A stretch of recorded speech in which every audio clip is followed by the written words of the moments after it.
El tema de la plasticidad cerebral, hace muchos años se desconocía de esta capacidad del cerebro. Entonces nos daban como un límite de conexiones cerebrales, nos decían, el cerebro a la edad de 20 años desarrolla ya todas sus estructuras necesarias para el funcionamiento, ¿no? Entonces los científicos creían que una vez que se llegaba hasta ese punto, se eliminaba completamente ya la producción. Sí está compartida la pantalla. Me indican que me informan si están viendo la pantalla. Sí, sí se ve. Bueno, Sí, ya, vamos a continuar entonces. En el tema de la plasticidad cerebral, se comprobó que el cerebro tiene la capacidad de generar nuevas conexiones durante toda la vida. ¿Qué quiere decir esto? Que si nosotros por una u otra experiencia hemos perdido ciertas habilidades o hemos perdido, basta que nosotros nos pongamos en entrenamiento y todo, que el cerebro tiene la capacidad de volver a regenerar esas conexiones. Y es por eso que en la actualidad se trabaja en temas de prevención, por ejemplo, para poder llegar a tener una vejez con calidad de vida, para prevenir Alzheimer, para prevenir distintos tipos de enfermedades que están vinculadas con el funcionamiento cerebral, se trabaja en plasticidad cerebral.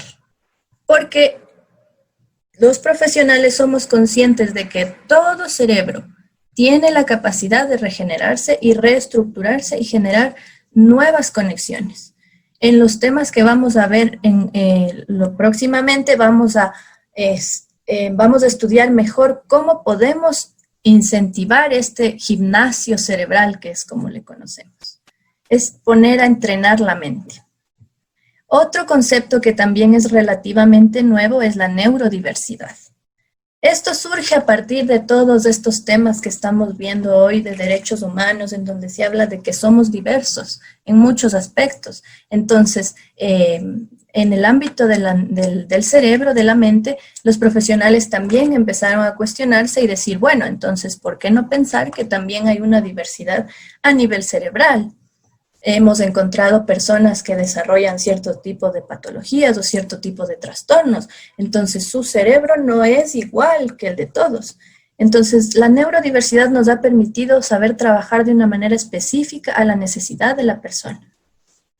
Saber reconocer que cada historia de vida es distinta y eso hace que cada uno de nosotros tengamos nuestra personalidad, nuestros intereses y también nuestra forma de enfrentarnos a la vida. Y también nos encontramos con lo que es la inteligencia emocional. En la inteligencia emocional se implica prácticamente lo que es la empatía, la sensibilidad, la capacidad de conectar con las necesidades del otro, la capacidad de nosotros mismos, nuestro autoconcepto, nuestra autoestima, saber qué es lo que necesitamos y poder proveernos de eso. Eso es lo que nos permite la inteligencia emocional.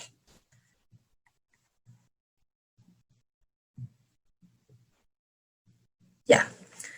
Ahora, yo tengo un ejercicio que quiero que lo realicemos todos, en donde yo quiero que ustedes puedan comprobar por ustedes mismos una de las tantas habilidades que tiene su maravilloso cerebro.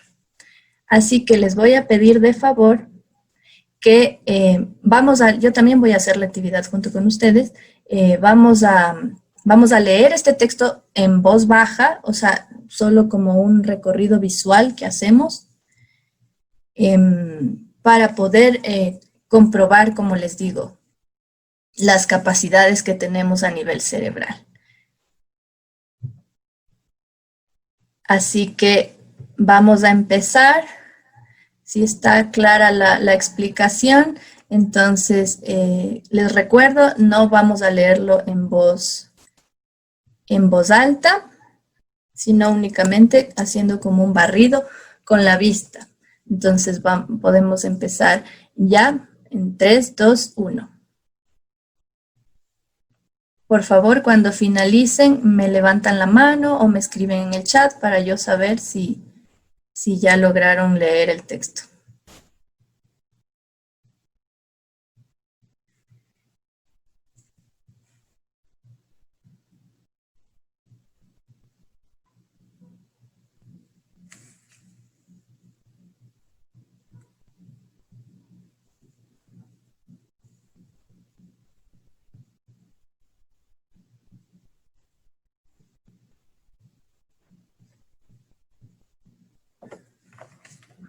Ya tengo una persona. Si vamos ya terminando. ¿Alguien más? ¿Todos?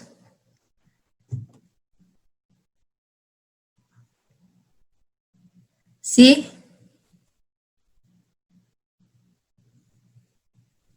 Muy bien. Creo que ya estamos.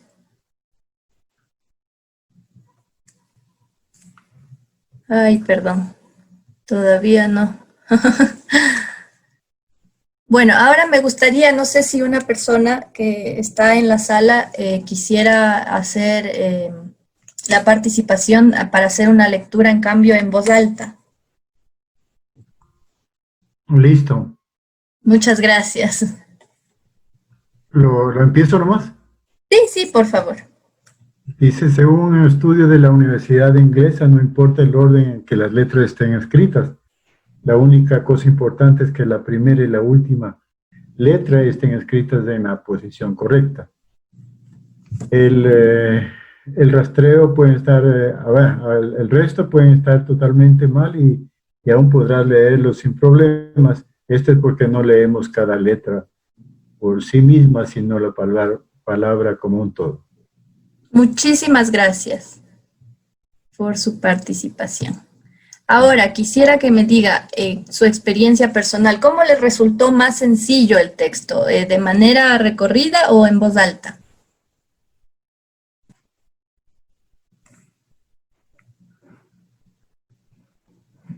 De, de cualquier manera se me hizo fácil.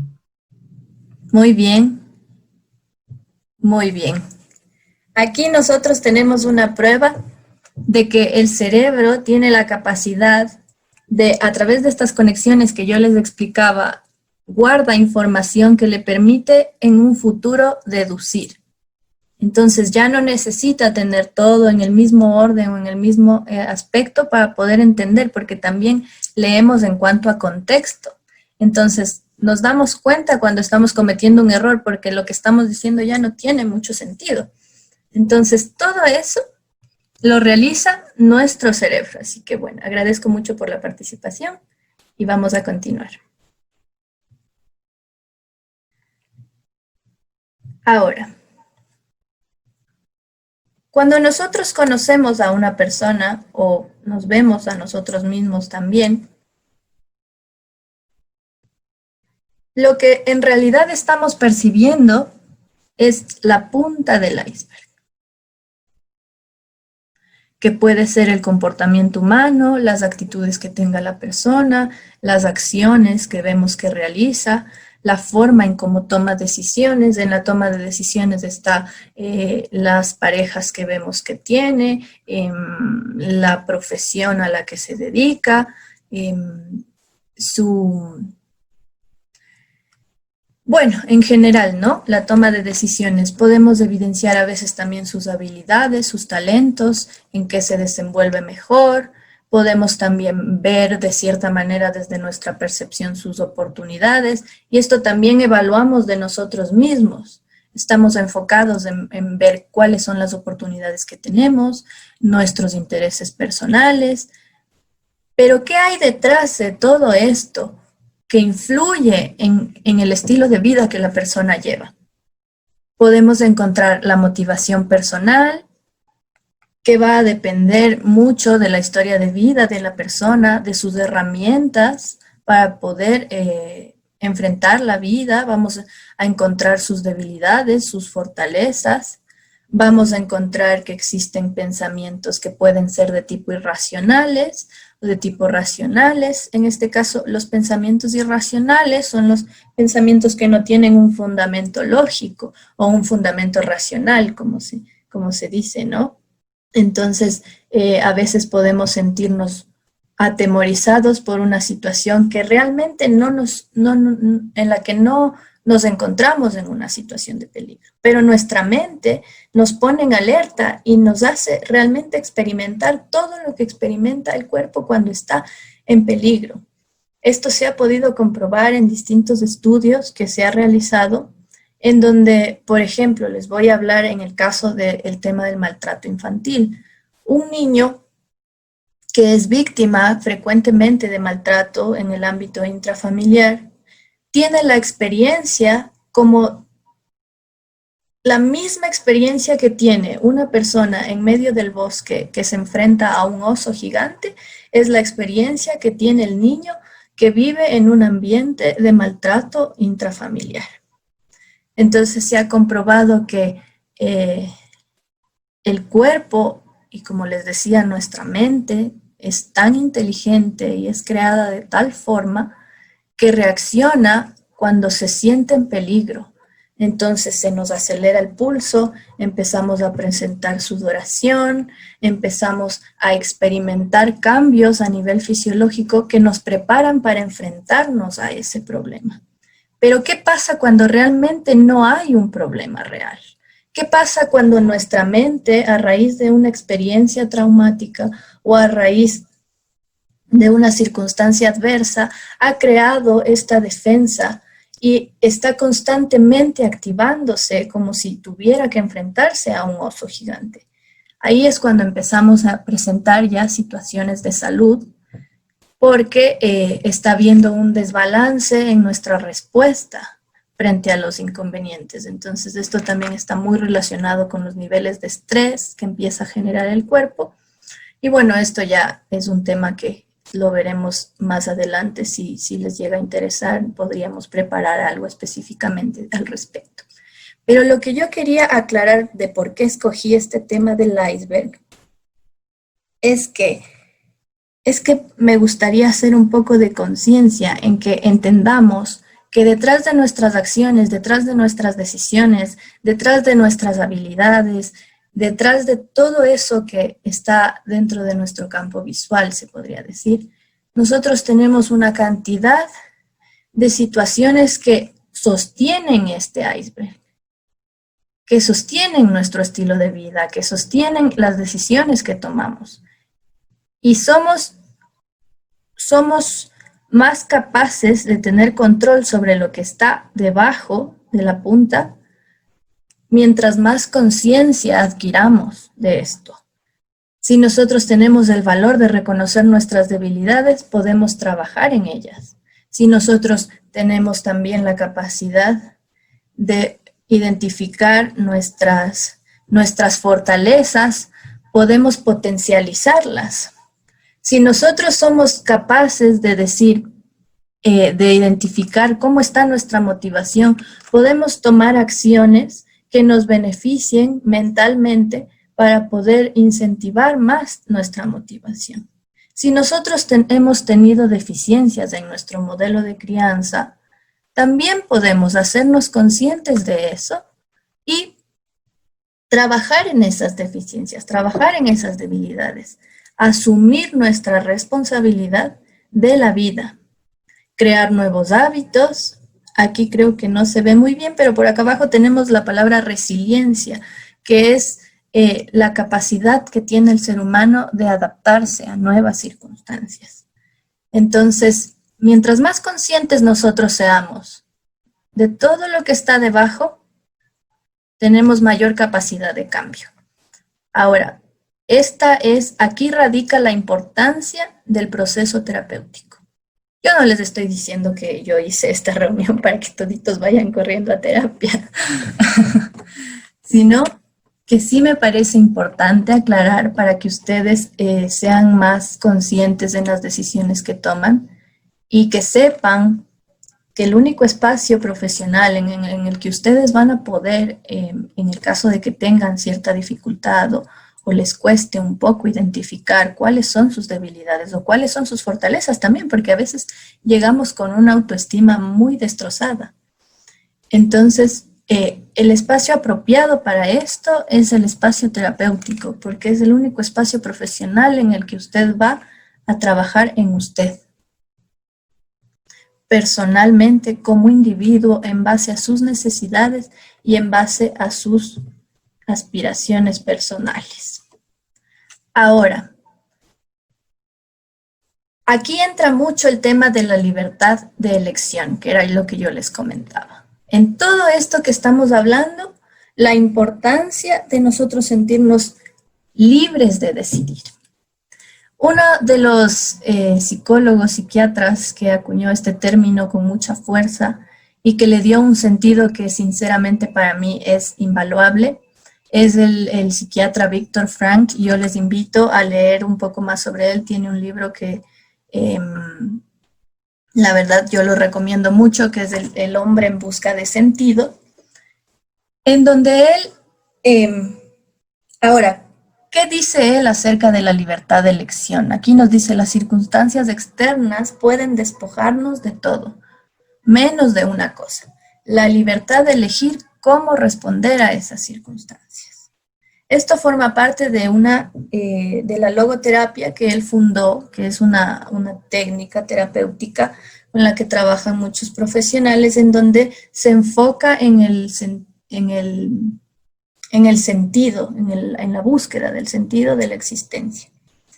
Entonces, él consideraba que lo que nos diferencia de las demás especies es la conciencia que tenemos de nosotros mismos y la capacidad de actuar en base a esa conciencia. Entonces, ¿por qué yo les he subrayado aquí el tema de la conciencia?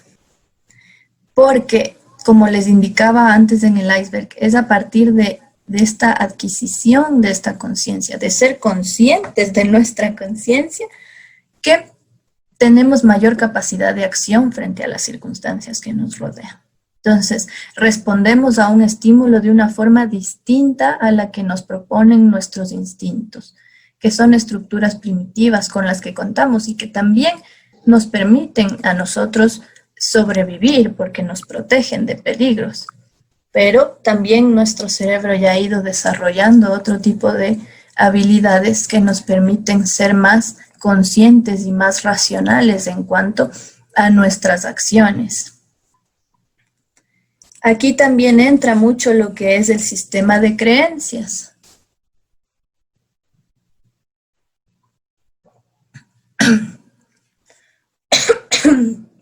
Perdón. Y en el sistema de creencias, mala idea del agua.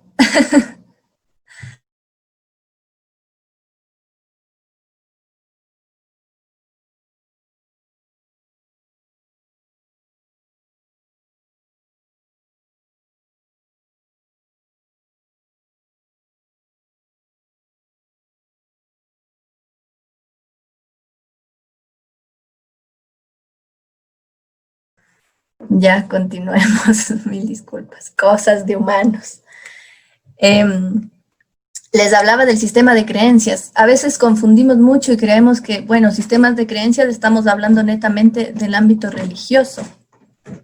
Y en realidad el sistema de creencias es aquello que forma parte de la espiritualidad del ser humano, y nosotros podemos ejercer esa espiritualidad desde distintos ámbitos, ya sea a través de la religión, ya sea a través de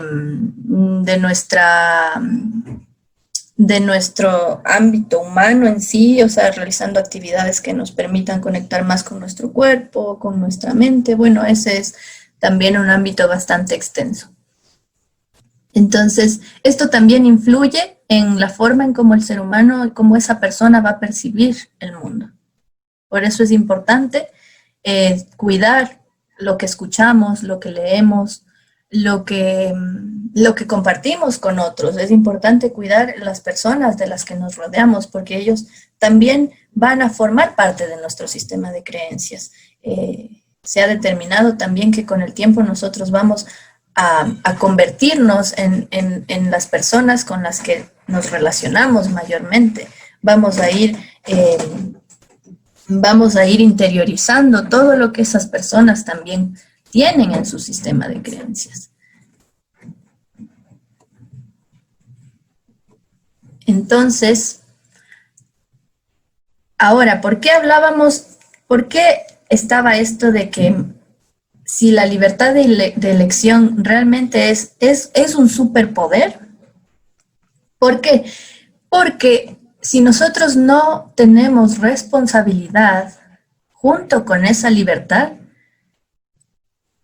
puede convertirse en algo que realmente no actúe a nuestro favor y no actúe a favor de otros. es la responsabilidad la que le da a la libertad ese límite, esa conciencia, esa capacidad de saber hasta dónde llego yo y de qué manera yo puedo actuar y de qué manera yo puedo aportar al otro. Hay una cita que la verdad es una de mis favoritas, la tengo siempre muy presente, que es de José Saramago, que es un escritor increíble, también se los recomiendo mucho, que es: somos la memoria que tenemos y la responsabilidad que asumimos. Sin memoria no existimos y sin responsabilidad quizá no merezcamos existir. Entonces, en esta cita se refleja mucho, ¿no? También la importancia de la función cerebral, que es la memoria, que si nosotros nos ponemos a reflexionar y decimos, wow, realmente somos la memoria, o sea, es nuestra historia de vida. Tengo una historia de vida porque tengo memoria, porque puedo recordarla, porque puedo contarla, porque puedo compartirla de generación en generación. Y existo porque tengo memoria, porque gracias a mi memoria sé mi nombre. Puedo decirles a ustedes, yo soy Angélica, y sé en qué condiciones nací, y sé cómo ha sido mi vida. Entonces la memoria me permite a mí existir. Aquí volvemos, ¿no?, a la importancia del cerebro y de mantener activas esas funciones que nos permiten ser. Y está el valor, que yo pienso que es uno de los valores fundamentales en la vida del ser humano, que es la responsabilidad, la que nos hace ser seres, valga la redundancia, que lleven una calidad de vida que trascienda. Entonces, una mente proactiva, que es nuestro tema, todo esto es hacia una mente proactiva, ¿no? Entonces se produce cuando acepta la responsabilidad de hacer que las cosas sucedan y tomamos la iniciativa. Somos responsables de nuestra propia historia de vida. Entonces, cuando nosotros somos conscientes de que somos libres, pero no asumimos esa responsabilidad, no sabemos qué hacer con esa libertad. Nos sentimos abrumados con la libertad. Nos sentimos... Y la verdad es que ahorita podría poner de ejemplo un poco porque he estado viendo esta serie de Bolívar y se puede ver, ¿no?, cómo todo el avance que él tiene. Yo les soy sincera, no he leído la historia de Simón Bolívar desde una manera, o sea, con un historiador y todo, ¿no? Tampoco quiero dejarme llevar plenamente solo por la novela. Pero el mensaje fundamental que quiero rescatar de eso es que se ve un hombre con el ideal de libertad, pero que lamentablemente los años le llevaron a comprender que las personas no sabían qué hacer con esa libertad. No estaban preparados para tener esa libertad. Entonces muchos empezaron a hacer incluso después revoluciones y cosas en contra del ejército de Bolívar, porque querían volver a ser esclavos, porque querían volver a ser colonia de Europa, porque no estaban preparados, no tenían la responsabilidad para asumir esa libertad. Entonces, es importante que nosotros sepamos que junto con la libertad viene una gran responsabilidad. Y mientras más conscientes seamos de nuestra libertad como seres humanos, mayor responsabilidad tenemos, porque tenemos mayor conciencia de cómo puede afectar mi libertad al otro. Entonces, aquí tenemos una mente proactiva es igual a un ser productivo y eficiente. Y ustedes me dirán, ¿por qué no hablamos de mente productiva? O sea, ¿por qué el tema fundamental era la mente proactiva? Esto es porque se nos ha enseñado que ser productivo es estar sin parar. O sea, la persona que es productiva está metida en 1000 proyectos, está estudiando, está atendiendo a la familia, o sea, qué bestia, es productivísima esa persona porque tiene la capacidad de estar en todo. Hasta se da tiempo para bailar. Entonces, ¿Qué pasa cuando pensamos primero en ser productivo y no pensamos en lo proactivo? Llega un punto de desgaste, tanto físico como mental, porque tanto la mente como el cuerpo necesita descanso, necesita de un receso, necesita de una buena alimentación, necesita de un tiempo de recreación, necesita que le demos el espacio para poder descargar también de responsabilidades y de obligaciones, que por más que nos apasionen, si no tenemos un equilibrio, también van a llegar a desgastarnos. Entonces, la mente proactiva es la que toma en cuenta todas estas situaciones y a partir de ahí nos convertimos en seres productivos y eficientes, porque el tema no es solo ser personas que están haciendo de todo, porque el que hace de todo no es bueno en nada. Entonces, es también el ser eficientes, el saber enfocarnos y trabajar conforme a eso. Entonces, de esto se enfoca una mente proactiva. Una mente proactiva también sabe establecer límites, también sabe escoger. Una mente proactiva es selectiva. Sabe organizar sus tareas y decir, hoy me voy a dar un tiempo para mí. Hoy voy a dedicarme a ver la serie que me gusta, porque sé que puedo hacerlo. Ya mañana me encargaré de esta otra tarea. Porque sabe que mientras más tiempo también se dedique a su bienestar personal, tendrá mayor capacidad de rendimiento. Ahora, ¿cómo saber si somos una persona proactiva?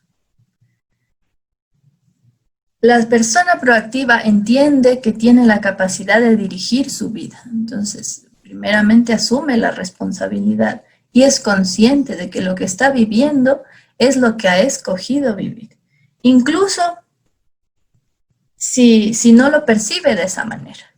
Llega un punto en el que asumimos la responsabilidad y decimos, en realidad estoy así porque yo no tomé otras decisiones o porque yo tomé estas decisiones. Actúa en consecuencia de unas decisiones que toma conscientemente y que están basadas en sus principios y en sus valores. Aquí también entra lo que yo les indicaba del autoconocimiento, del conocer nuestras debilidades, conocer nuestras fortalezas, identificar cuál es nuestro sistema de creencias, porque eso va a dirigir nuestras acciones. Cuando seamos conscientes de eso, vamos a ser más selectivos en nuestra pareja, en nuestras amistades, incluso a veces en nuestros ámbitos de trabajo. En lugar de esperar a que las cosas suceden, define sus metas y trabaja para conseguirlas. Entonces, una mente proactiva sabe que todo es posible y también sabe que está sujeto a circunstancias de la vida que están fuera de su control. Esto lo tenemos aquí que dice, actúa sobre los problemas sobre los que tiene control y acepta que existen circunstancias que están fuera de su control. Entonces, aquí hay que tener mucho cuidado de no caer en esto que conocemos actualmente como el optimismo tóxico, el positivismo tóxico, en donde la persona se cree siempre valiente, siempre capaz de todo, que todo lo puede lograr, porque esto puede con el tiempo desencadenar en una frustración. No podemos estar todo el tiempo convenciéndonos de que somos felices, todo el tiempo convenciéndonos de que somos personas satisfechas. Y en ese estarnos convenciendo de que somos felices, no disfrutamos de la felicidad, porque no reconocemos que la vida está llena de circunstancias que no nos van a hacer felices, que nos van a hacer experimentar emociones que no son agradables. Pero la mente proactiva es consciente de esto y lo utiliza a su favor, para su crecimiento personal. Una experiencia negativa nos trae dolor, nos trae incertidumbre, nos trae angustia, nos trae enojo. Y solo siendo conscientes de esas emociones podemos decir, bueno, ¿qué viene después? ¿Qué puedo hacer con esto que estoy sintiendo? ¿Qué puedo aprender de esta experiencia? Y eso lo vamos a estar viendo con mayor profundidad en los siguientes temas. La mente proactiva no teme explorar nuevos caminos o incluso con miedo se decide a hacerlo. Esto me encanta y me parece súper importante porque a veces creemos que las personas que se arriesgan y hacen cosas son personas que no tienen miedo. Y nosotros nos vemos a nosotros mismos tan asustados, tan aterrorizados que decimos, no, es que yo no soy capaz de hacer eso porque yo soy súper asustadiza. A mí todo me da miedo, a mí todo. Entonces no, o sea, esa persona lo hace porque tiene esa personalidad, porque se arriesga, y en realidad no sabemos si esa persona también se estaba muriendo de miedo, pero la diferencia es que lo hizo con miedo. A mí me encanta un poco explicar este tema de las emociones porque estamos peleados con... Acaba. ¿Perdón? Estamos peleados con algunas emociones. Entonces, el miedo también es necesario porque gracias a él hemos evolucionado y hemos sobrevivido a muchas circunstancias de las que nos ha protegido. Pero debemos también conocer el miedo y saber decirle cuando en realidad no estamos en peligro. Podemos con esto, tranquilo miedo, estoy bajo control, puedo con esto, puedo aprender de esto. Entonces la mente proactiva reconoce sus errores, los corrige y aprende de ellos. Ahora, ¿qué necesitamos para desarrollar una mente proactiva? Esto lo estaremos viendo, me parece que es el día sábado. De igual manera se les va a enviar una invitación como se lo hizo en la primera ocasión y espero que estén ahí todos y puedan seguir aprendiendo de lo que es esta mente proactiva. Les agradezco mucho por su atención. Ahora